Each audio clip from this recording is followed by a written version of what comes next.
اهلا بيكم معانا. احنا هنجهز سحور رمضان ان شاء الله، وكل سنة وانتم طيبين وينعاد عليكم وعلينا بالخير ان شاء الله.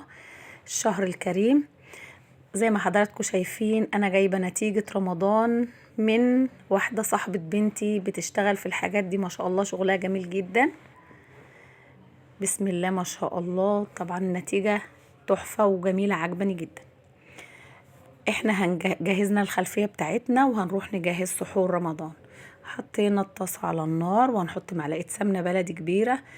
انا كنت غاسلة بطاطس وسلقاها وقشرتها، هديلها تحميرة في حتة السمنة البلدي، وبعد كده هتاخد لون معايا وهبدأ اهرسها زي ما حضراتكم شايفين، وهحط شوية ملح وشوية بهارات بطاطس وهقلبها لغاية ما تبقى دايبة وناعمة معايا.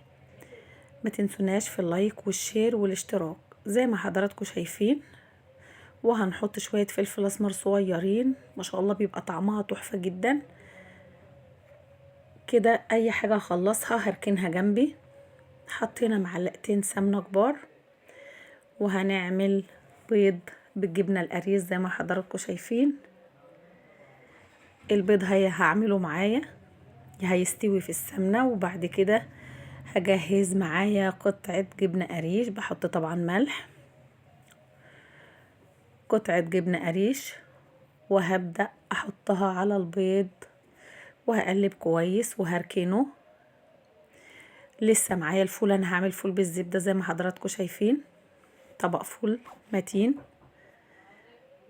هنحط له الملح بتاعه وشوية كمون صغيرين ومعلقة زبدة زي ما حضراتكم شايفين كبيرة. كده يعتبر سحورنا بقى جاهز، بسم الله ما شاء الله. سحور سهل جدا وسريع جدا زي ما حضراتكم شايفين.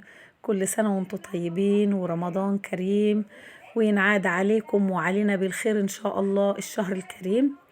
ما شاء الله جهزنا السحور، اشوفكم على خير ان شاء الله.